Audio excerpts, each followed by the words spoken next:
to where you are now. I have listened to every podcast. I've never missed one. I am so very proud of you both. With life and everything you guys have been going through, you guys have hung in there, and I'm so proud of you in your 200th episode. So congratulations to both of you, to all your guests, to everybody that's listening. I love you all. Now, for a different side. Kenneth, I'm out of town in the Bay Area. I don't want no strippers or no cocaine in my house. I don't want nothing on my bedspread. I don't want to see no stains, nothing. I think we got to make some. I'll be out here for 3 weeks, so yeah, you make sure you take care of my house, son. I don't hear you saying nothing, but you make sure you take care of my house until yes, I ma'am. get back, okay? Okay. I don't hear you saying nothing, Kenneth. Why you not talking? Why you so quiet? Hey, could you tell them your athletic history and tell them that the Black Panthers used to walk you to school? Okay. I graduated high school in 1982, and I used to run track. I ran sprints. I went to state, very, very good. When I was a little girl growing up, certified. I was born in 1964. When I was like in kindergarten, first grade, the Black Panthers, every day they would meet us at the corner and walk us all to school. When we got out of school, they would walk us back home. Things were different then compared to how things are now. But they would walk us to school every day. They would come on the weekends, bust a fire hydrant, let us play in the water, buy us ice cream and everything. So some kids nowadays, I had a good childhood. You know, school is different. Things are different now compared to the time when I was going to school, how things are now. I had graduated high school, went to college, but I couldn't run in the Olympics because I ended up getting pregnant with Kenneth. So once I had Kenneth, you know, everything was different. But, you know, Kenneth is a good kid. Kenneth is a savage. You know what I'm saying? I just have a short story I want to tell you guys. When we went to church. Oh, no. One time, I sung in the choir, so I'm in the choir stand, and we went to church, and I used to have the mothers of the church sit out and watch Kenneth. So Kenneth probably was about 2 years old. We were sitting in church. One time he snatched a lady's wig off and threw it, you know, swung it in the air and threw it. And then another lady was trying to hug him and kiss him, and Kenneth pulled her breath out. And I don't know if he thought it was a bottle. It wasn't a bottle. It was a breath. But Kenneth is a good kid. He's always been a jokester, crazy kind of kid. I ain't going to embarrass him on air and put all the stories out there, but, you know, you guys know Kenneth. It's okay. You got to the good one.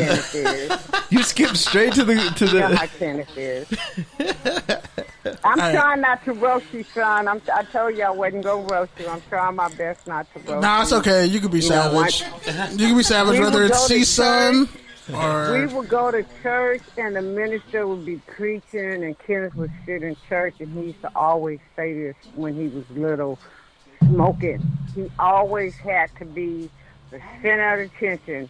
Everything had to revolve around Kenneth. Kenny? He was just such a fun... Yeah, he was a fun, loving kid, but he was a handful as a kid. You know what I'm saying? He kept me on my toes. He's a good kid though. So. You know, all right, Mama Berry. What? Why didn't I get none of your track speed though? I don't know. That's the nicest That way you one could still answer that hurts. question. That Thank one you. still hurts. Thank you. I'm still faster than my little sister, but it's all good. Thank you, Mom, for calling in. Whatever. I mean, if you cheat to win, you still win. You guys, and I'm very proud of you guys for the 200th episode. Like I said, Kenneth, I'll be home in 3 weeks, having strippers out of my house by the time I enjoy yourself now, but have them hookers out of my house by the time I get home. And I love you guys. I love you all. And congratulations on your 200th episode. Thank you, Mama Berry. We gonna play this at our funeral. This is the exact call. Okay, and I'll see you in 3 weeks, son. All right, well, have fun in Oakland. All right, love you guys. Peace. Bye. That's funny. That's awesome. That's like a Mother's Day card right there. That was like the worst. That was like the worst possible non-roast you could have got. Just truth from your mom. That's literally all you got. Yeah, she like really spared my feelings when she said, "I don't know." She knows. I know too. I was fat. I ate cookies and shit. My granddad was from Louisiana. He was feeding me chitlins at 2 days old and grits, like, cause he ate it. So I mean, I'm just, man. I'm thankful. My mom has seen me through some really tough days, and when I first told her, I was like, "Yeah, me and P gonna do this podcast." She's like, "Are you sure?" I was like, "Shit, I don't know, but yeah." And like, when I was working 3 jobs and going from here to Northridge, class, school, podcast, my 2 other jobs and all that, like my mom, my little sister, they held me down, and I appreciate them through good and bad. They've held me down. So have fun, stay safe out there in Oakland, and yeah. So we want to shout out to Izzy wherever you are. Shout out to Serve. We gotta get a call from Serve. Yeah, you should probably text her and tell her to call. Like, but for real though, I just want to say thank you to everyone in here. Thank you to everyone who's listened or supported. You have to look over here. I was like zoned in on the mic, and he just said, "You know what? I'm gonna fuck your concentration up."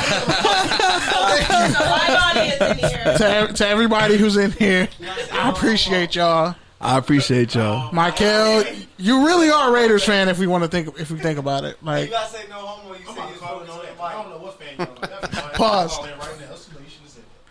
Well, do any of our other guests want to say anything on the air? Anybody else? Mr. Supreme King in the back? What? I hop on. Hot mic over here. Pause. Don't say hot. You'll hop on. On the microphone. It feels like my mic isn't on. We don't say pause on this network, guys. Come on. Mic check. Is this thing on? I'm live. Go Raiders. Go Raiders. There's 3 Raider fans on stage right now. Who won it? Who won Hey, you think the Game was a good rapper? Be quiet, Michael. Yeah. Before we stomp you out. Game not even a top 6 blood in California. How dare you? E40. Okay. My blood type probably harder. I'm kidding. I don't want no problems, Game. I was joking, but no, you're really not a top 6 rapper in California. I'm above gaming rap, and I ain't even came out yet. We all got mixtapes from high school bars that we'll never tell anybody. I got 1 track out. This is Hall of Fame over his shit. I believe it. Big Sean's better than Game. So on the mic right now, we got Bruce, Mr. Always Right from Courtside. Yes, sir. The quietly underappreciated personality of the show. Man, I work like a slave over here. They don't even talking about it, dog. Sure, you're like Scottie Pippen on your second contract, bro. You are! Come over here, Man, you are! That was a I'm great the second best metaphor. player on the team. Mr. Central Arkansas, bro. That's all you got? Come on, dog. He's talking about LeBron and AD. No, this is Jordan and Scotty. Can't wait to see your documentary.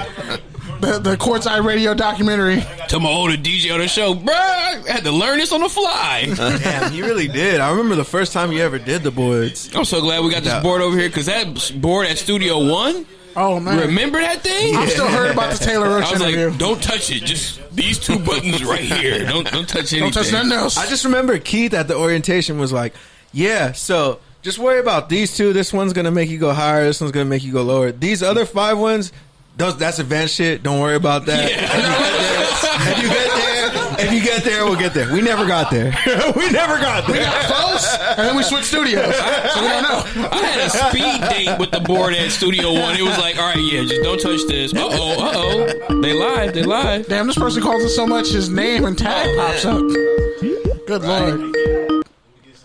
Hello, caller. What's your name, and where are you calling from? Now, Kenny, do you know for a fact that this is the 200th episode?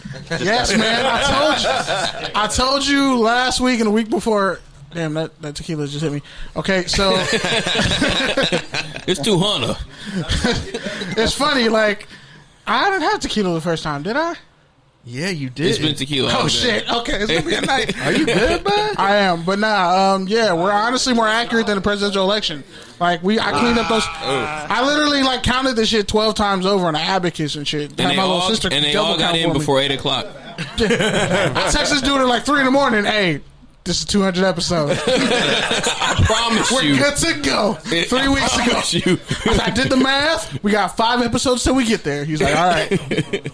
Ignore all those episodes I just posted of me. That were 17 minutes. Exactly. And this was a 30-second intro. This was an alternate intro. This does not count. Oh, man. I mean, to be fair, Nate Silver said he counted like 108 times and he still got the election wrong. So, and that was 108. So. Then you shouldn't trust Nate Silver. You should trust us. Damn, if he would have went to 200 like TDs and tangents. I'm saying. We don't say 400. We just say 200. He might get it right on the 198th time, but who knows? Maybe. Or the 201st. You never know. Yeah, that's true. Damn, we got other callers on here, too. Oh, shit. Oh, well. You better get to the point. We can't do what we did 3 weeks ago, Mancini. He never gonna let that go. I had to carry you through that conversation, bro. I was like, damn, the road across Egypt wasn't this hard. Not even. Yeah, how you guys doing? I was like, watch. He was saying, so man, we've been talking for 3 minutes, bro. Like, say something. Like, get a girl to yell in the background. Do something funny. She's quiet right now.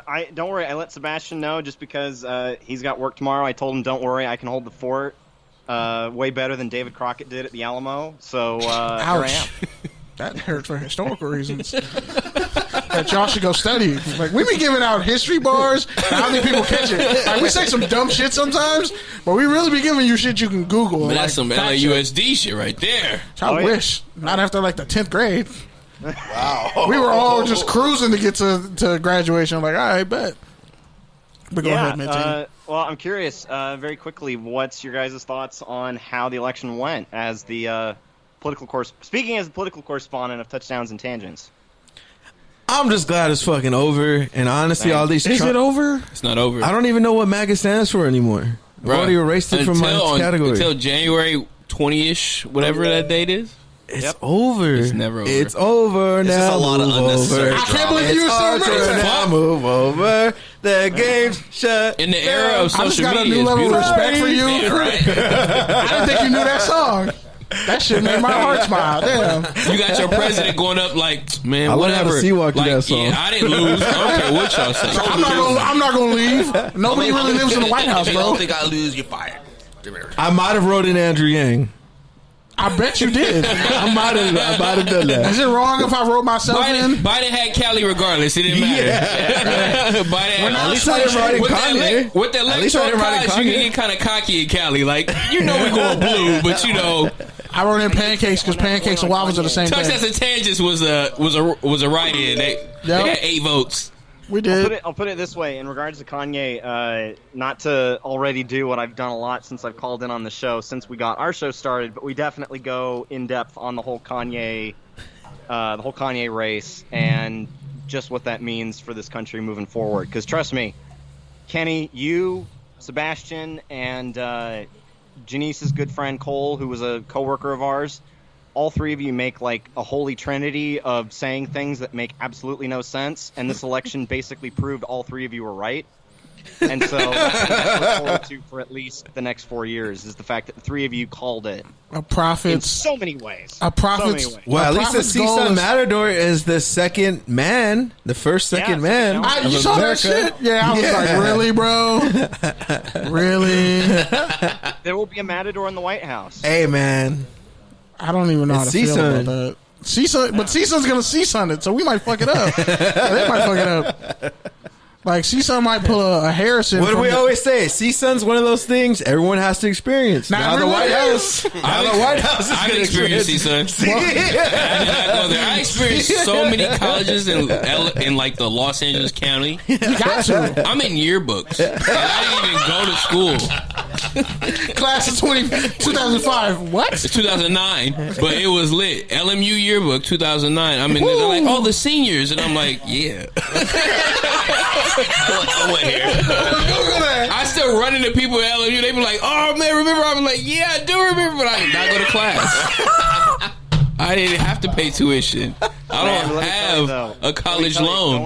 Going into 2021, guess what? It's going to be 2008 into 2009 all over again. We made that abundantly clear that we're literally on the brink of history.